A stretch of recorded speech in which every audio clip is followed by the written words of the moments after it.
wacha wewe. Wacha. Ani super su. Ani super su. Story yetu Anbela. Anbela. Hello ladies. How do you feel being part of this university generation whereby once you post your relationship status online, your boyfriend is spotted, friend requested, ruled and snatched away from you such that you're only left with one job, being an online motivational speaker? But how do you feel being part of this university generation where ladies take 110 selfies, delete 70, edit 39, then post one with a caption, a random one, full of animal features, a dog's mouth, a hyena's ears, and opaque emojis at appropriate places? Here, yeah. Lakini wanaume pale Instagram. It is during these university times that we met Annabelle. First day in university, first lecture, seated front row, just near the lecturer's pulpit. And super soup, story yetu Anbela. Anbela. Now, Annabelle was this low-key, ordinary lady who did her things ordinarily. In fact, she was an average girl with average looks, average behavior. We didn't even notice that she was around. But this was until third year. Ish! My friend, when all other ladies were dressing to kill, Annabelle dressed to resurrect all of us. While all of us were meeting in the library doing assignments, borrowing encyclopedias, googling all night.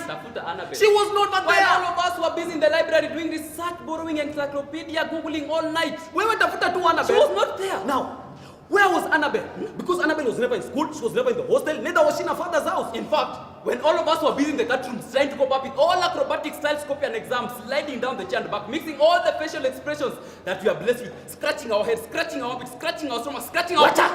Where were Tafuta to Annabelle? She was not there. No. Annabelle was never in school. You will not find her in her hostel. She was never in her home. Who was she with? Where was she? Annabelle was all over. Where? In the social media. Doing what? Annabelle Malindi. Annabelle Villarosa. Annabelle Madagascar. Annabelle Sarova. Annabelle Kuala Lumpur. Kuala Lumpur. Google. Did you know that Kuala Lumpur is an Asian name of a town in Malaysia? I thought you should know. And as if this was not enough, just imagine Annabelle was paying us to do assignments, sit for her cards, attend a group discussion, and sign the class attendance list on her behalf. 2 weeks to the main exam. While you were on our way home from the library, on the right-hand side, a borrowed encyclopedia, photocopied notes, and Kenya.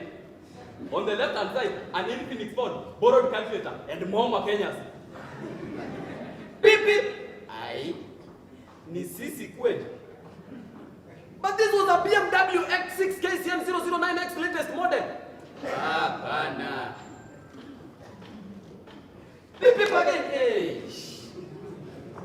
Two well-fed men somersaulted out of the car with the eyewitness and glasses and tight-fitting trousers that depicted the command himself. And he grabbed their waist. You know this version of bouncers who just look at you and get angry for no good reason, then force you to look as if you're drunk before they use their huge hands to massage your head, to massage your shoulder, to massage your stomach, to massage your wacha.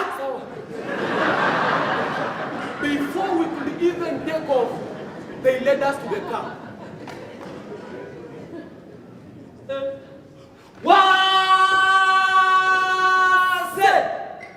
Guess who was in the car? It was Annabelle Watare Mutamu.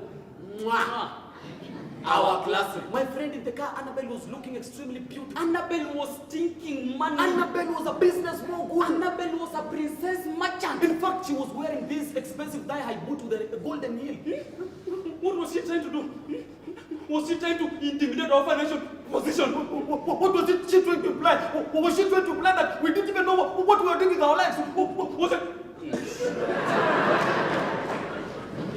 That is when we decided to throw away all our thoughts and inquire.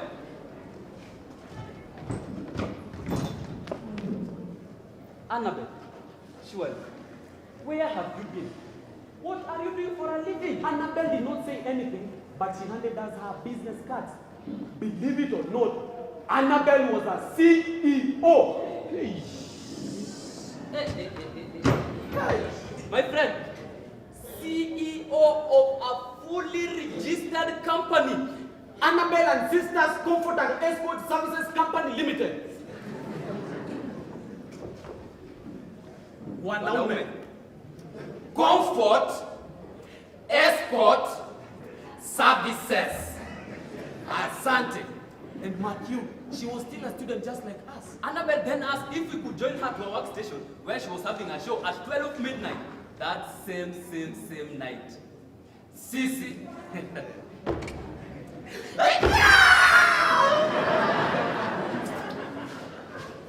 We were free. We were idle.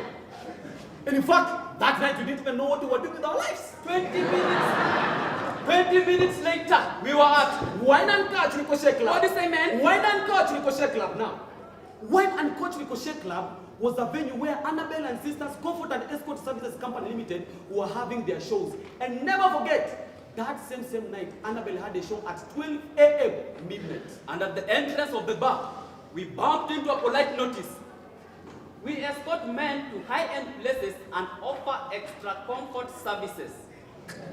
Wanaume. Tena. Extra comfort services. Asante. And below this polite notice was also another polite notice. The only difference was this other polite notice was written in red. Jokers will face the wrath of the bouncers. My friend, you will be spotted. You will be isolated. Your future will be grabbed and massaged before you are deported out of the venue. Immediately. We were privileged to be at the VIP. What we saw made us swear our grandmother's written name on top of our ancient grave that we will never ever tell anybody, not even ourselves. These were university ladies. Very young, energetic, and beautiful university girls. These university ladies had tags on their waist with the numbers that presented their age, and most of them aged between 18 to 23 years. Imagine. Lakini DJ pale kwa kona. Bibuta mama, I need your company. Give my you the way Kenya bed. I'm still in love for you. I'm still in love for you. These university ladies were shaking things in a manner I had never imagined a university lady of the age would shake before in public. Little did I know that this was annoying the men. The men became ruthless. They started slapping the ladies. Despite being slapped, these university ladies went ahead and touched the floor in a manner I had never imagined a university lady of the age would bend, touch and shake it together in public. The men became even more annoyed one. They became more ruthless. In fact, they stood up. Okay, not literally. And slap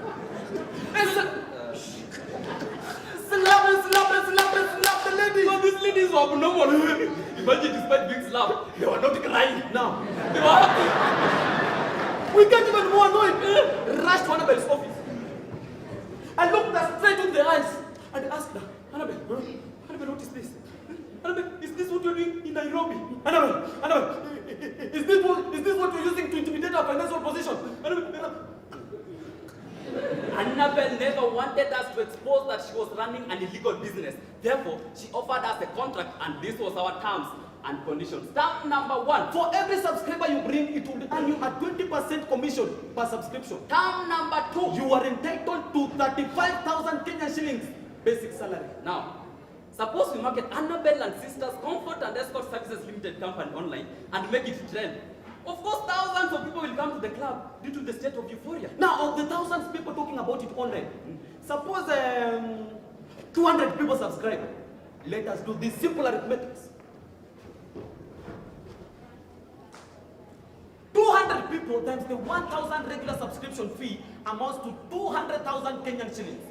20% commission times the 200,000 Kenyan shillings amounts to 40,000 Kenyan shillings untaxed. 20 in 1 week. In 1 month, CC, lecturers, salary.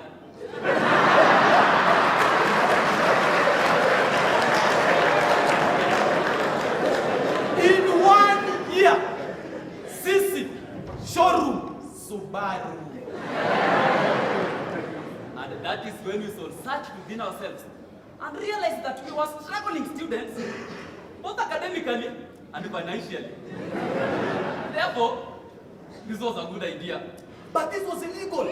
Therefore, we had no option but to decline the contract and rush back to the VIP. Like you, the show was still on at exactly 11:45 p.m. A selected man was wheeled to the podium, shirtless and the face covered by a veil. And now at exactly 12 midnight.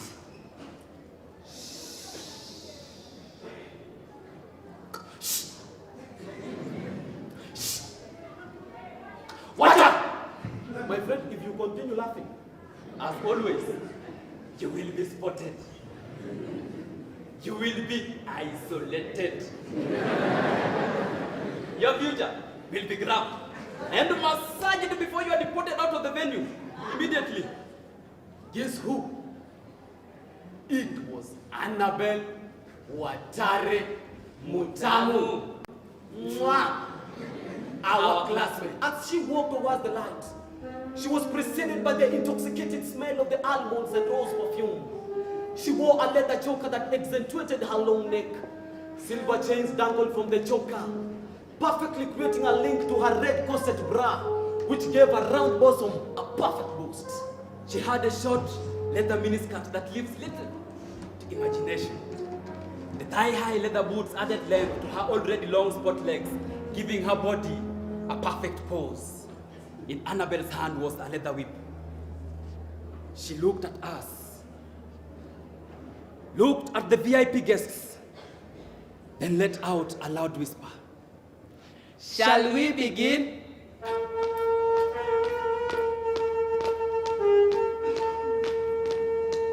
By this time, all the men were standing up in a manner that only you, yes, especially where are thinking about. The show had just begun. Yeah! Annabelle spread out the leather whip. Yeah! Annabelle tippy-toed and got closer to the selected man.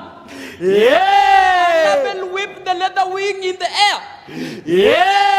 Annabelle whipped the selected man.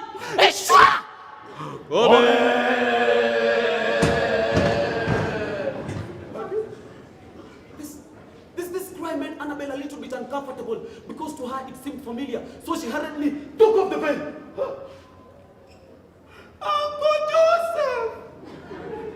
Ladies and gentlemen, believe it or not, the selected man was Annabelle's uncle, her father's younger brother, Joseph. Annabelle? Is this the cost I've been paying your school fees for? Is this the class trip? Annabelle, is this the class group discussion?